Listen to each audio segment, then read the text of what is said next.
Hi lovelies, welcome and welcome back to my channel. This is Lovely of Lovely Budgets HK. How was your day? I hope you're all doing good and you're in your best health. So for today, I'm going to unstop all my completed saving challenge and reallocate it into month ahead binder, only for maybe 3 to 4 categories. So without further ado, let's start.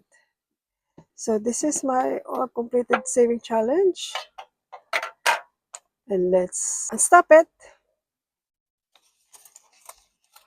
Alright, if you don't want to watch everything, you can just fast forward it because there's a lot of, I think this is a long video.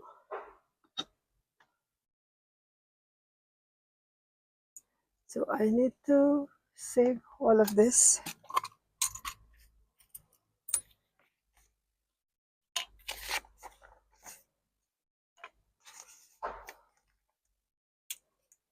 This one, I will not elaborate it because I already tell it to some of my videos.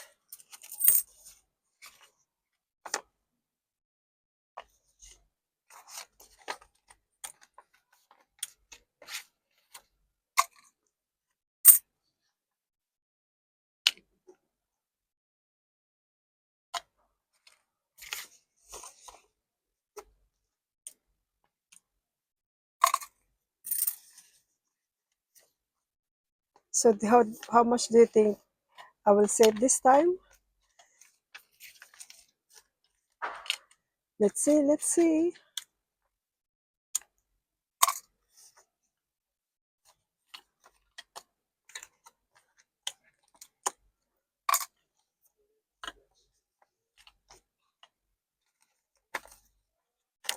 So this one is a collab and mini saving challenge as well. And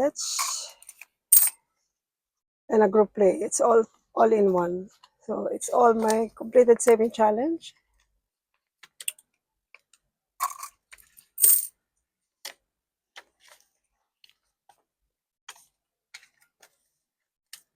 There's a lot. You can fast forward this video if you want to.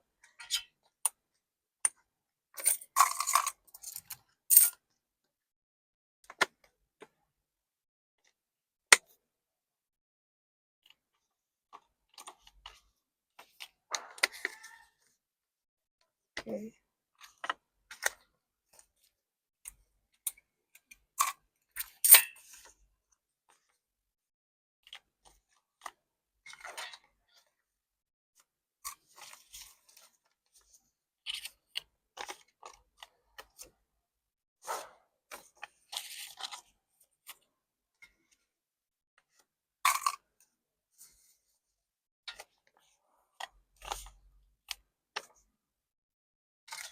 That's it. See, my monthly cash tips is empty. I haven't got it yet. So it's empty now. So let me grab this one first and tell you which saving challenges came from. So okay. So this one is from Madeline Budget. This two. This is from me. This is from Rock's Budget. This one is from Leia or Lay Budget, Lay Budgets. This is from Doodle Dollar Budget, Doodle Dollars, Doodle Dollars. This from Crispy of Keeping It Crispy. This from Jenny of Simply Living Safe. This is from Momshi Queen, Mel. This is from Nori's Budget. This is from Grammy's Journey or Miss Gracie. This one is from Laura of Miss L. Thomas. This is the part 2. This is the Spring Collab. And this is from Eva of Budget Your Life. This just recently completed. So that's all. And let's count now. Whoa, I'm excited about this. Come on. Let's see. Let me grab my eyeglasses here. And let's keep it. Oops, sorry. Let's keep it all. So let's count $50 first. So this $100. And this for 20. 1, 2, 3. Other one upside down, upside down.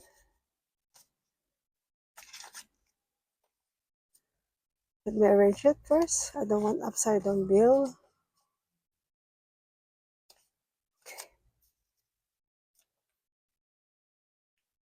2, 4, 6, 8, 100. 1, 2, 3, 4, 5. 200. 1, 2, 3, 4, 5. 300. 1, 2, 3, 4, 5. 400. Let's again. 1, 2, 3, 4, 5. 100. 1, 2, 3, 4, 5. 200. 1, 2, 3, 4, 5. 300. 1, 2, 3, 4, 5. Yeah, 400. So 500. Oh, there's a lot of tens. Okay. 1, 2, 3, 4. Tens is very hard to determine the upside down, so let's continue. 1, 2, 3, 4, 5, 6, 7, 8, 9, 10, 11, 12, 13, 14, 15, 16, 17, 18, 21, 22, 23, 24, 25, 26, 27, 28, 29, 30, 31, 32, 33, 34, 35, 36, 37, 38, 39, 40. So 40. Let's check. The other way.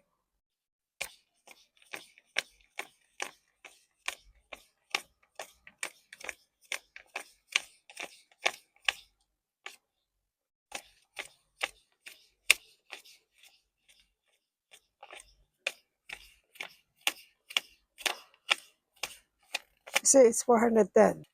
Plus 410. Oh, 910. I still have coins.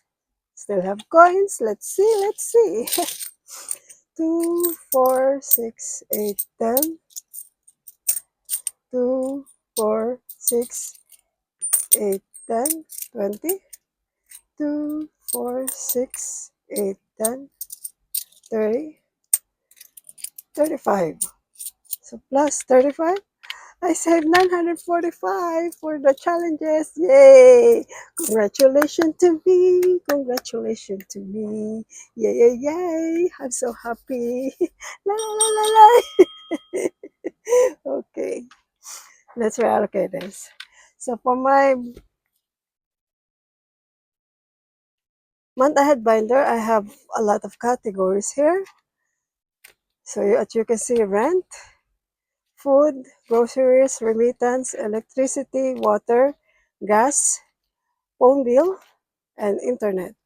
So the one fully funded here for a month is the rent, electricity, sometimes fully funded, sometimes no. So water is fully funded, gas or LPG is fully funded, phone is fully funded, internet is fully funded. I think this is two months funded.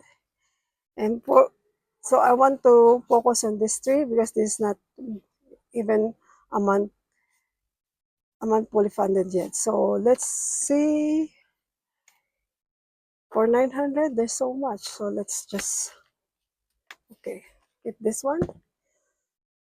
So for food, the fully funded amount here gonna be 3,000 as well as groceries. For remittance is 1,500. Okay, so what I'm going to do is, let's grab this. So I will roll a dice.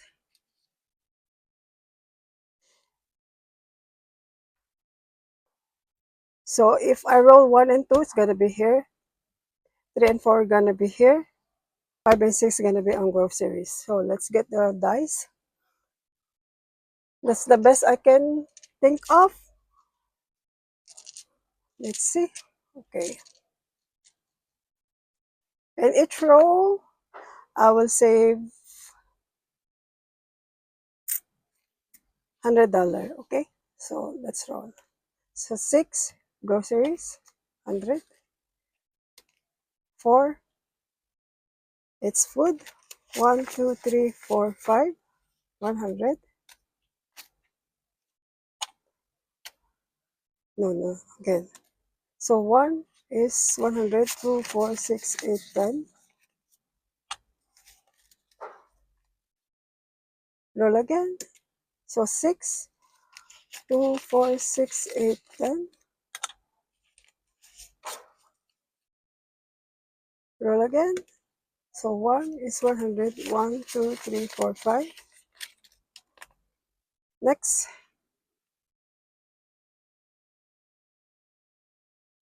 So 5 here. 1, 2, 3, 4, 5, 6, 7, 8, 9, 10. 2, 1, 2, 3, 4, 5, 6, 7, 8, 9, 10. 3, 1, 2, 3, 4, 5, 6, 7, 8, 9, 10. 4, 1, 2, 3, 4, 5, 6, 7, 8, 9, 10. And last 1, 2, 3, 4, 45. Where? So 2 here. 1, 2, 3, 4, 45. Okay. So let's count. I know maybe I'm out of brain. Okay. So for groceries, how much I'm going to put in groceries? 100, 200, 300. Yeah, it's 300.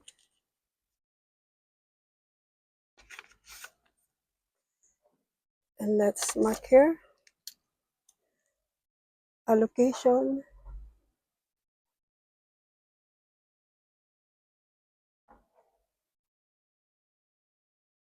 August. Oh, no, July, sorry. Plus 300. So total now of 1,700. Let's see, let's check. So it's still a long way.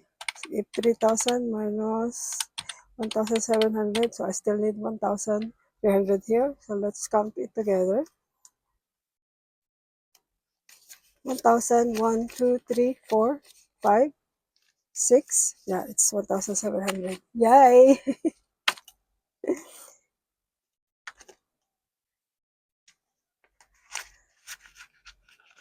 Way to go. Still have a long way to go to be 1 month ahead for my groceries.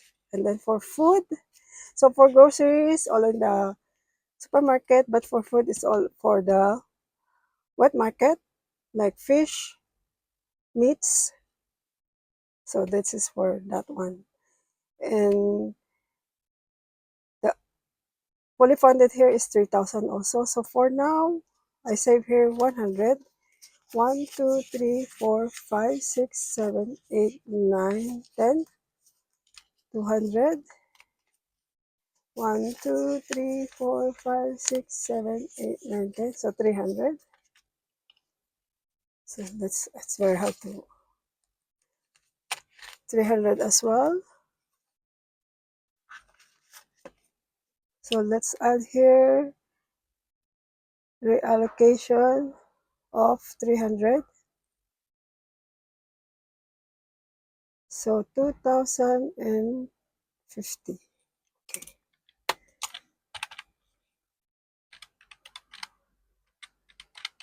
Yeah, 2,050. Let's count.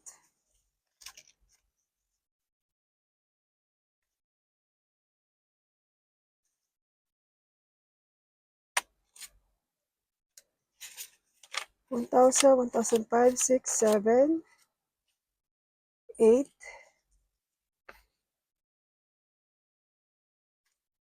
1, 2, 3, 4, 5, 6, 7, 8, 9, 10. 9, 10. Hold on. 1, 1,000, 1,005, 6, 7. Huh? Yeah.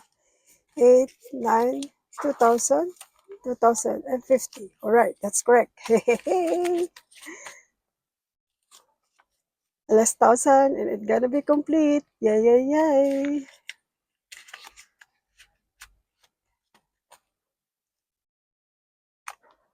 And for remittance, so per remittance should be 1,500.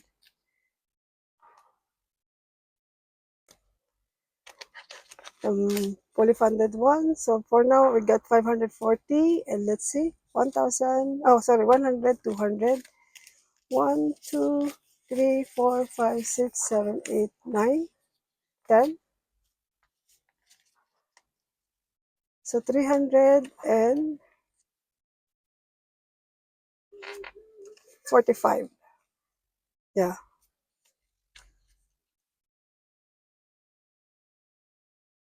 Plus 345. So it's gonna be 540 plus 345. So 885. Long way to go. So by 1,005. So it's $615 more to complete this. All right. So I don't put coins in here. So what I'm going to do, for now I put coins and later I'll exchange it into notes.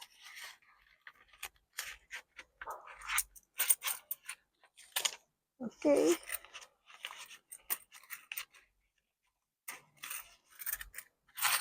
You see, if you're consistently saving and in any amount, if you're low budget mini, tiny, or your spicy cash stuffing or saving, if it accumulate into something bigger. So don't stop saving. Don't compare your savings into other savings because it doesn't matter how much you save. What matter is your saving. Any amount is still a saving. So don't be upset if you save less, but it's okay. It will accumulate into something bigger. You never know how much you're gonna save later on. So as you can see, I don't imagine that I will save this amount, but I still save it. And I'm really grateful for